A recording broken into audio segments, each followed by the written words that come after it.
नमस्कार, सुनगावा खबरमा म रेशमको यहाँलाई हार्दिक स्वागत छ। खबर सुरु गरौँ प्रमुख खबरबाट।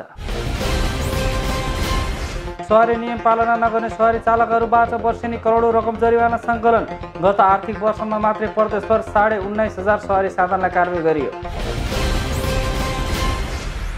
वीरेन्द्रनगर नगरपालिकाले कटुवा स्वास्थ्य चौकीलाई नगर अस्पताल बनाउँदै। बिरामीको चाप बढेपछि 1500 को अस्पताल निर्माण गर्न लागि उपप्रमुख ढकालको भनाई।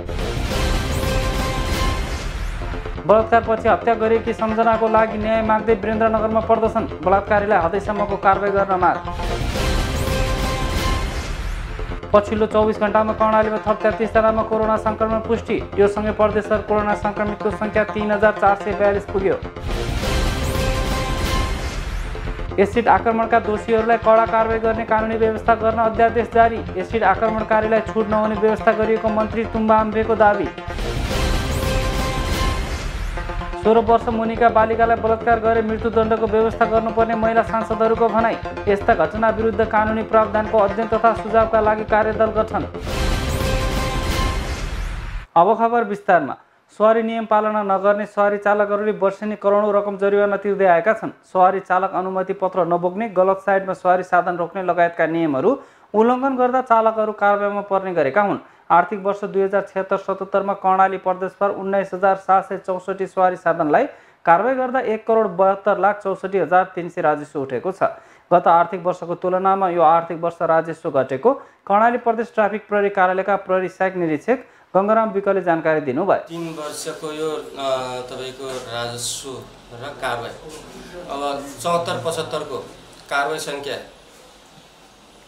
41,593 अनि राजस्व रकम 2,36,77,000 राजस्व यो 74-75 को।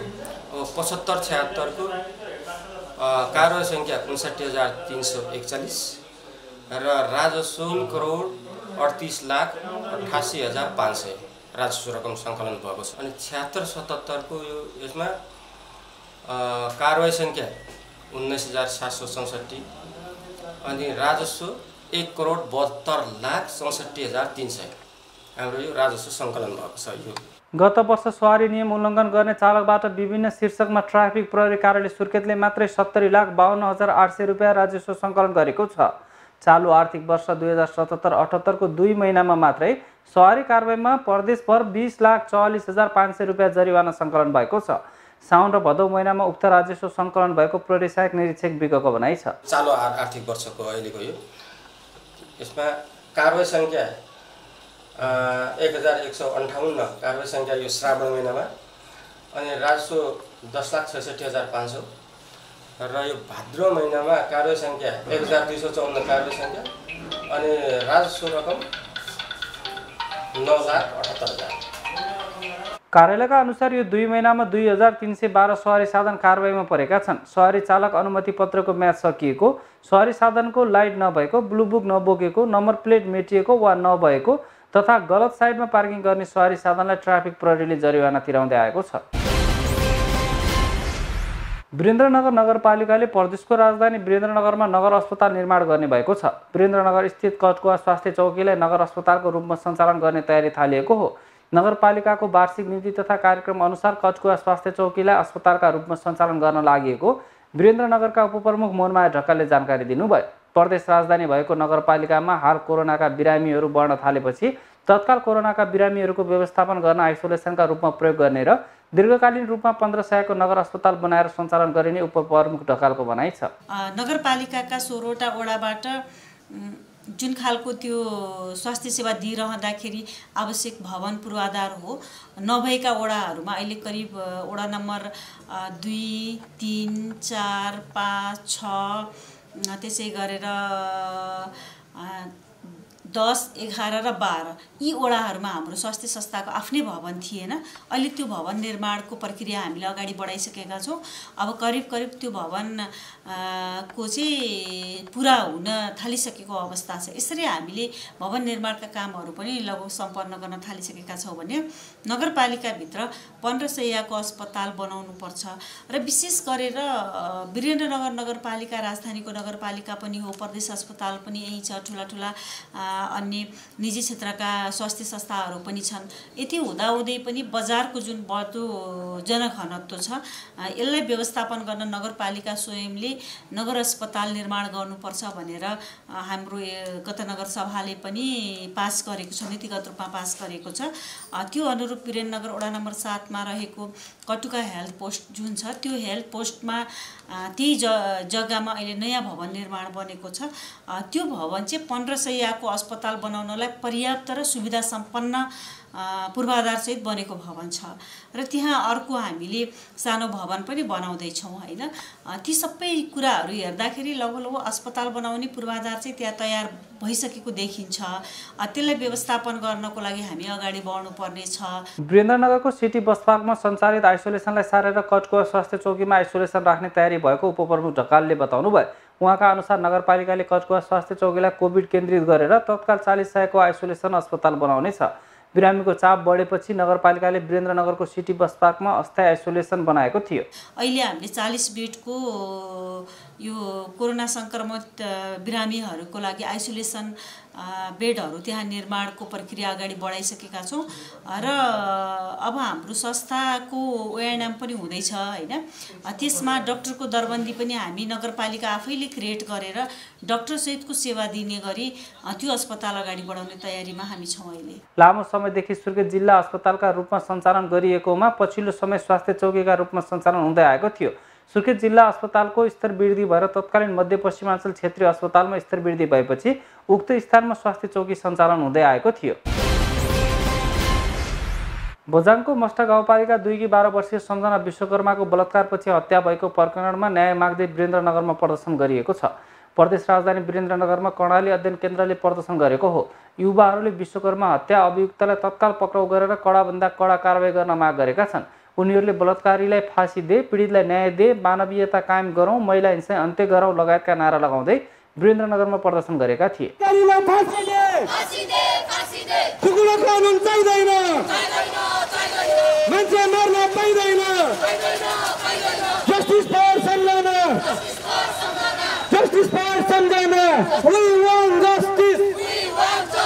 प्रदर्शनमा सहभागीहरूले सम्झना विश्वकर्माको हत्यारालाई कडा कारबाही गर्न माग गरेका छन्। कार्यक्रमलाई सम्बोधन गर्दै महिला तथा बालबालिका सञ्जालका केन्द्रीय सदस्य तथा आवास संस्था सुर्खेतका निर्देशक पवित्र साईले महिलाहरू अझै पनि घरदेखि सडकसम्म सुरक्षित नभएको बताउनु भयो। एउटा महिला कहाँ सुरक्षित छ?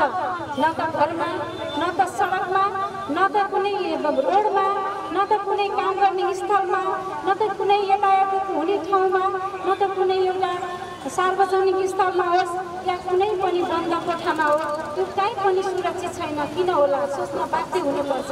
सबै सचेत भएर लाग्नुपर्छ, एकजुट हुनुपर्छ। किनभने हामी सबै मान्छेहरू स्वतन्त्रतापूर्वक हिंसारहित जीवन सम्मानतापूर्वक मर्यादापूर्वक बाँच्न पाउनुपर्छ र त्यो समाजको हामीले कल्पना गर्नुपर्छ। युवाहरूले बलात्कारीहरूलाई फाँसी दिने खालको कानुनी व्यवस्था गर्नुपर्ने माग गरेका थिए। मानवले जनावरको जस्तो व्यवहार गर्दा अपराध र अन्यायका गतिविधि बढिरहेको भन्दै उनीहरूले सभ्य समाज निर्माणका लागि युवाहरू नै अग्रसर हुनुपर्ने बताएका थिए। कतै यो अपराधीहरू हामी बिचमै त छैन, हामीले कतै त्यो अपराधी लुकाउन त खोजिरहेका छैनौँ। ती अपराधीहरू कतै हाम्रो आफन्तजनहरू मात्रै छैनन्, हामी साथीभाइहरू मात्रै छैनन्। उनीहरूको त्यो दरिद्र मानसिकता अन्त्य कहिले गर्यो? हामीले सभ्य मानव सभ्यताको परिचय कहिले दिने?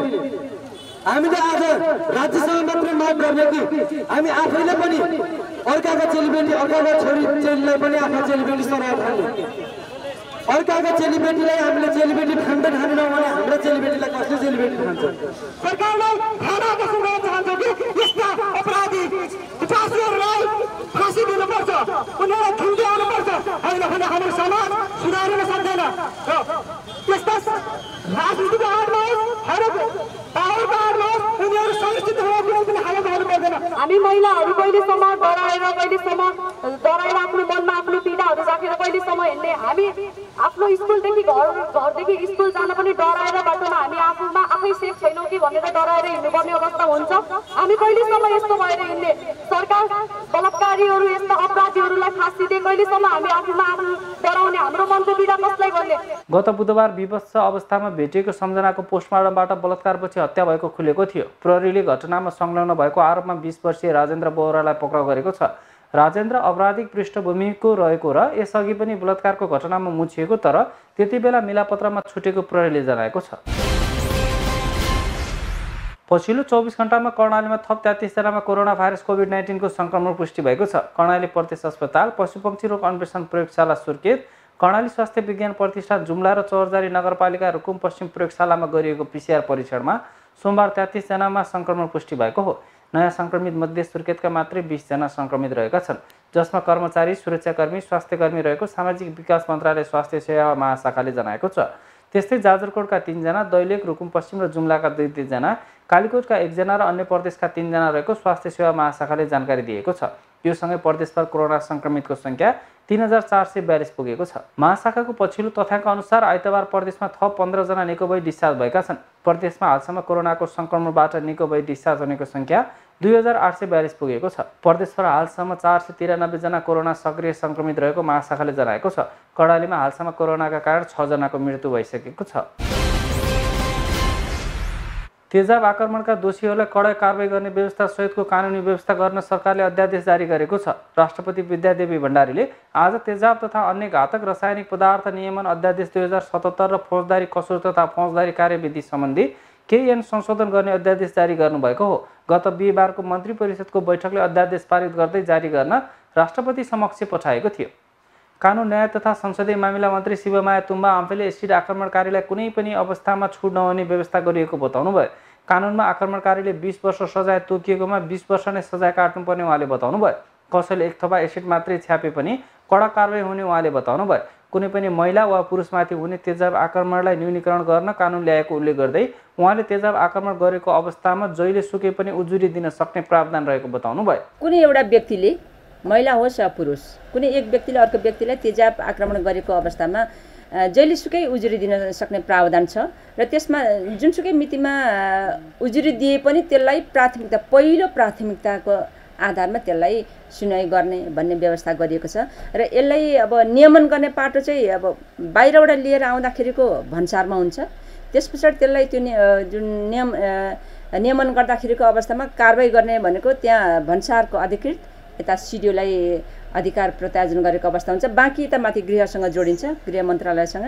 र यता दण्ड सजायको कुरा चाहिँ अब कसैले उजुर गरिसकेको खण्डमा त्यो अवस्थामा यता अदालतबाट गर्ने कामहरू हुन्छ र बिचको अवधिमा जो पीडित हुन्छ त्यो पीडितलाई उपचारको सन्दर्भमा उपचार कसरी गराउन सक्ने, के हुन्छ, के गर्ने भन्ने विषयमा पनि अध्यादेशमा समावेश गरिएको छ। तेजाब आक्रमणको सन्दर्भमा मुद्दा परेपछि त्यो मुद्दा फिर्ता लिने प्रावधान छैन, माफी मिना पनि हुँदैन, कैद कट्टा पनि हुँदैन। त्यसैले मैले अघि भने 1 सेकेन्ड पनि कसैलाई छुट हुँदैन भनेको त्यो कैद कट्टा हुँदैन भन्ने एङ्गलबाट त्यो कुरा बनायो। तर कसैले केही छुट हुँदैन, यसमा जति तोक्यो त्यति नै बस्नुपर्छ जेलमा। र अबको यो कानुन जुन अध्यादेश आएको छ त्यो अध्यादेशमा यस्तो चिज हामीले समेटेर राखेका छौँ जसले कुनै पनि व्यक्तिको एउटा शरीरमा सानो 1 थोपा 2 थोपा मात्रै परे पनि यसलाई एकदम कडा कारबाही हुन्छ, दण्ड सजाय हुन्छ र कैदको सजायको व्यवस्था गरिएको छ।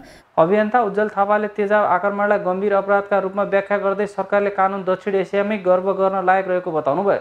सरकारी तथ्याङ्क अनुसार 17 वटा घटना गर्दा यति कडा रूपमा कुनै सरकारले कानुन ल्याएर बन्दिज गर्ने प्रयास नगरेको उहाँले बताउनुभयो। उहाँले तेजाबको घराइसी प्रयोग नभएकोले पूर्ण रूपमा बिक्री बन्द गर्नुपर्ने बताउनुभयो। कल कारखानाको आवश्यकता अनुसार प्रयोग गर्ने वातावरण सरकारले बनाउनु पर्ने उहाँले बताउनुभयो। नेपालमा जतिसुकै कडा कानुन बने पनि कार्यान्वयन पक्ष फितलो हुने गरेको उल्लेख गर्दै उहाँले सरकारले कार्यान्वयनको पक्षमा विशेष जोड दिनुपर्ने बताउनुभयो। पहिलो चरणमा या अहिले त साउथ इस्ट एसियामा नै हामीले गर्व के गर्नुपर्छ भने सरकारी डाटा अनुसार 17वटा घटना 19वटा भिक्टिम हुँदैखेरि नै यति कडा रूपमा कुनै पनि सरकारले यो मुद्दालाई यस्तो कडा कानुन ल्याएर बन्देज गर्ने प्रयास गरेका छैन। त्यसमा चाहिँ म नेपाल सरकारप्रति कृतज्ञ छु। अब नेपालको जनतालाई के छ भने कानुन त यो देशमा बन्छ, कार्यान्वयन हुन्छ कि हुँदैन त्यो पक्षमा पनि, किनभने अब सम्पूर्ण जिम्मा नेपाल सरकारले लिइसकेपछि घटना घट्दाखेरि जिम्मेवार नेपाल सरकार हुन्छ। किनभने यसको घटना रोक्नलाई सबैभन्दा प्राथमिक कुरा बिक्री वितरणको नियन्त्रण हो।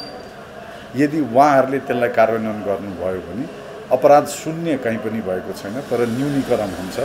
दोस्रो कुरा औषधि उपचार, जुन चाहिँ सबैभन्दा नभई नहुने थियो। नेपाल सरकारले प्राथमिक उपचारदेखि लिएर आजीवन तेजाबको कारणले भएको औषधि उपचारको जिम्मा बोक्नु भएको छ, त्यो स्वागत योग्य छ। पढ्नेको लागि पढ्ने वातावरण योग्यता उहाँहरूले पुर्याउनु पर्यो, त्यो मिलाउनु भएको छ। त्यसैले लगभग हेर्नुहोस्, सायदै विश्वमा कुनै पनि देश होला जहाँ तेजाब आक्रमण भोगेका सर्भाइभरहरूले यस्तो राम्रो रिहेबिलिटेसनको एउटा प्याकेज कुनै सरकारबाट पाएको होला। तेजाब सम्बन्धी कसुरमा 20 वर्षसम्म सजाय र 10 लाख रुपियाँसम्म जरिवाना तोकिएको छ। आक्रमणकारीको सम्पत्ति रोका गरेर पीडितलाई तुरन्तै क्षतिपूर्ति भराइने व्यवस्था पनि गरिएको छ। तेजाब छ्यापेर पीडितको अनुहार, आँखा, नाक, कान, घाँटी तथा संवेदनशील अङ्गमा क्षति पुर्याएमा 20 वर्षसम्म कैद सजाय निर्धारण गरिएको छ। शरीरका अन्य अङ्गमा तेजाब मात्रै परे 10 वर्ष सजाय भुक्तान गर्नुपर्नेछ। तेजाब बिक्रीका लागि जिल्ला प्रशासन कार्यालयबाट लाइसेन्स लिएर मात्र बिक्री वितरण गर्न पाइने र वर्षैपछि लाइसेन्स बिक्री इजाजत अदावधिक नवीकरण गर्नुपर्ने नयाँ कानुन व्यवस्था छ। आज नै राष्ट्रपतिले नेपाल प्रहरी र प्रदेश प्रहरी कार्यालय सञ्चालन, सुपरिवेक्षण र समन्वय पहिलो संशोधन अध्यादेश 2077 जारी गर्नुभएको छ। सङ्घीय संसदमा प्रतिनिधित्व गर्ने महिला सांसदहरूले संविधान संशोधन गरेर 16 वर्ष मुनिका बालिकालाई बलात्कार गर्नेलाई मृत्युदण्ड दिने व्यवस्था गर्नुपर्ने बताएका छन्। विभिन्न राजनीतिक दलबाट नेतृत्व गर्ने महिला सांसदहरूको बेलामा सहभागीहरूले संविधान संशोधन गरेर कानुन बनाउने अन्तर्राष्ट्रिय सन्धि समेत संशोधन गरी मृत्युदण्डको सजायको व्यवस्था गर्नुपर्ने बताएका हुन्। नेपाली काङ्ग्रेस प्रतिनिधि सभा सचेतक पुष्पा भुसालले 16 वर्षभन्दा मुनिकालाई बलात्कार गरेर हत्या गर्नेलाई मृत्युदण्डको सजाय दिने व्यवस्था गरी अगाडि बढ्नुपर्ने बताउनु भयो। अब मृत्युदण्डको 16 वर्ष मुनिलाई गर्नलाई अब संविधान कानुनलाई हामी छलफल अगाडि बढाउँछौँ भन्ने हिसाबले यसलाई चाहिँ अब अन्तर्राष्ट्रिय अभिसन्धिहरूको पनि अध्ययनहरू गरेर र संविधानको पनि विभिन्न देशहरूको अध्ययनहरू गरेर लोकतान्त्रिक संविधानहरूमा यस्ता संशोधनका सम्भावना छन्। अन्तर्राष्ट्रिय अभिसन्धि नेपाल सरकारले पास गरेको भए तापनि त्यसमा पुनरावलोकन गर्न सक्ने आवश्यकता देखियो र त्यसको लागि हामीले चाहिँ मृत्युदण्डको सजायलाई संविधान र कानुनमा ल्याउनको लागि यसमा हामीले आफ्नो थालनी सुरु गर्ने भने पनि त्यसले एउटा के हुन्छ भने ल पार्लिमेन्टले त अब यो सुरुवात गर्यो नि कमानमा यो। सत्तारूढ दल नेपाल कम्युनिस्ट पार्टी नेकपा प्रतिनिधि सभा सचेतक शान्ता चौधरीले विश्वका विभिन्न देशमा त्यस्ता घटनाहरूमा मृत्युदण्ड दिने गरेका समाचार आइरहेका बेला नेपालको सन्दर्भमा के गर्ने भन्ने विषयमा छलफल गर्नुपर्ने बताउनु भयो। अपराधीहरूलाई चाहिँ योभन्दा अझ कठोर खालका सजायहरू दिँदा ताकि उनीहरूले चाहिँ यस्ता अपराधजन्य गतिविधि गर्नलाई चाहिँ उनीहरू पहिले डराउन् भन्ने उद्देश्यका साथ हामी प्रस्तुत हुनुपर्छ भन्ने लाग्छ। अपराधीहरूलाई चाहिँ उनीहरूको मनोबललाई घटाउनका लागि, उनीहरूको त्यो जुन अपराधी मानसिकतालाई कमजोर बनाउनका लागि चाहिँ अब मृत्युदण्डका कुराहरू छन्। जस्तो कतिपय ठाउँहरूमा लिङ्ग छेदनका कुराहरू पनि छन्, कतिपय ठाउँमा नपुसक बनाएका समाचारहरू पनि आइरहेका छन्। हाम्रो देशका लागि अब के गर्ने त भन्ने विषयमा चाहिँ आज हामी सबैले छलफल गर्नुपर्छ भन्ने लाग्छ, त्यो जरुरी छ। र अर्को कुरा चाहिँ अब हामी सामान्य ढङ्गले छलफललाई मात्रै छलफल गरेर मात्रै हामी नफर्कौँ। आज एउटा डिसिजनमा चाहिँ पुगौँ। चाहिँमा अब अघि नै पुष्पाजीले भन्नुभयो 16 वर्षभन्दा मुनिकालाई चाहिँ उनीहरूको इच्छा नै भयो भने पनि त्यसलाई बलात्कारका रूपमा लिइन्छ भनेर भनिसक्नु भएको छ। त्यसो हुँदा सबै देशको एउटा अनुभवलाई हेरेर यी अपराधिक मानसिकता बोकेकाहरूलाई चाहिँ एक खालको झट्का लाग्ने गरी चाहिँ एउटा अब त्यो फाँसीको कानुन हुन्छ कि के गर्न सकिन्छ, लिङ्ग नै छेदन गर्ने हुन्छ कि होइन भनौँ न, जस्तो अब त्यो नपुसक नै बनाउन सकिन्छ कि त्यस्ता अपराधीलाई त जे पनि बनाउन सकियो। जनता समाजवादी पार्टी जसपा सांसद प्रमिला यादवले यस्ता खालका घटनाहरूको अन्त्य गर्न अन्तर्राष्ट्रिय सन्धिको अध्ययन गरेर कडा कारबाहीको व्यवस्था गर्नुपर्ने बताउनु भयो। उहाँले 16 वर्ष मुनिकालाई बलात्कार गरिएको घटनामा मृत्युदण्डको सजाय दिने कानुन बनाउनु पर्ने बताउनु भयो। निर्मला हत्याकाण्डदेखि अहिलेसम्म सैकौं बलात्कारको घटना भएको छ। त्यसलाई नियन्त्रण गर्न वास्तवमा इन्टरनेसनल कन्भेन्सनलाई अध्ययन गरेर हामीले पनि सजायको व्यवस्था गर्नुपर्छ। हाम्रो उहाँ मान्यजीले राम्रो कुरा गर्नुभएको छ। 16 वर्ष मुनिका बालिकालाई यदि रेप गरेको छ भने त्यस्तालाई मृत्युदण्डकै व्यवस्था हुनुपर्छ र जबसम्म यो आजीवन कारागार कारागार हुँदैन भने तबसम्म यसलाई नियन्त्रण गर्न हामी सक्दैनौँ। त्यसैले यसमाथि अहिले अब सदन चलिरहेको अवस्था छैन, तर पनि हामीले सकेसम्म यसको विरुद्ध जोरदार रूपले आवाज उठाउनुपर्छ र मेरो दल जनता समाजवादी पार्टीबाट पनि सकेसम्म हामीले निश्चित रूपले सहयोग गर्नेछौँ। महिला तथा सामाजिक समिति सभापति निरुदेवी पालले नाबालकलाई बलात्कार गरेर हत्या गर्नेलाई फाँसीको सजाय हुनुपर्ने विषयमा समितिले विगत 1 वर्षबाट नै अनौपचारिक छलफल सुरु गरेको बताउनुभयो। संसदको सबै महिला सांसदहरू एक ठाउँमा भएर समितिको तर्फबाट यसका लागि सरकारलाई निर्देशन दिँदा अझ दबाव बढ्ने भएकाले कम्तीमा पनि एसिड आक्रमण सम्बन्धी कानुन जस्तै कडा कानुन बनाउनु पर्ने बताउनुभयो। कम्तीमा पनि नाबालकहरूलाई चाहिँ बलात्कार गरेर हत्या गर्नेका लागि चाहिँ फाँसीको सजाय हुनुपर्छ भन्ने कुरा जुन उठिरहेको छ, हाम्रो त समितिमा 1 वर्ष पहिले हामीले अनौपचारिक छलफल गर्दा चाहिँ अब यो अन्तर्राष्ट्रिय जगतमा पनि त हामी त हात झिक्न नमिल्ने त होइन नि त, यो कुरामा चाहिँ बहसमा लिएर जानुपर्छ भन्ने कुरा चाहिँ हामीले इन्टरनल बहसमा चाहिँ थालेकै थियौँ। कम्तीमा पनि एउटा कानुन त्यस्तो आओस् कि जसले गर्दा अलि डराउने। अब एसिडकै कुरा गरौँ, छोयो भने पनि 10 वर्ष जेल भनिसकेपछि त मान्छे चाहिँ अब चाहिँ ओहो एसिड त प्रहार गर्नु हुँदो रहेछ है भन्ने कुरा त उसको मानसपटलमा बस्छ नि त। अब 20 वर्ष यदि मुखमा पर्यो भने 20 वर्ष भन्ने बित्तिकै 20 वर्ष भने त एउटा जीवनै हो नि। यसरी कडाभन्दा कडा कानुन ल्याउनुपर्छ भनेर समितिले अब फेरि हामी यसरी छरपष्ट भएर बसेर हामीले अब कसलाई विज्ञप्ति दिएर त्यो विज्ञप्तिले त काम गर्ने त होइन, तर समितिले बसेर सम्पूर्ण मान्यज्यूहरूको एकरूपताका साथ हामीले सरकारलाई निर्देशन दियौँ भने सरकारले पनि मान्न पर्ने बाध्यता हुन्छ। बालिका तथा महिलामाथि हुने बलात्कार र हत्याका घटना विरुद्धका कानुनी प्रावधानमा कडाई पार्नका लागि अध्ययन तथा सुझाव दिनका लागि कार्यदल गठन गरिएको छ। नेकपा सांसद बिन्दा पाण्डेको संयोजकत्वमा महिला सांसदहरूको 9 सदस्यीय समिति गठन भएको हो। हवस् त आजका लागि सुन्गा अब खबर यति नै। जानु अघि प्रमुख खबरहरू पुनः एकपटक। सवारी नियम पालना नगर्ने सवारी चालकहरूबाट वर्षेनी करोडौं रकम जरिवाना सङ्कलन। गत आर्थिक वर्षमा मात्रै प्रदेशभर 19,500 सवारी साधनलाई कारबाही गरियो। वीरेन्द्रनगर नगरपालिकाले कटुवा स्वास्थ्य चौकीलाई नगर अस्पताल बनाउँदै बिरामीको चाप बढेपछि 1500 को अस्पताल निर्माण गर्न लागि उपप्रमुख ढकालको भनाई। बलात्कारपछि हत्या गरिएकी सम्झनाको लागि न्याय माग्दै वीरेन्द्रनगरमा प्रदर्शन। बलात्कारीलाई हदैसम्मको कारबाही गर्न माग।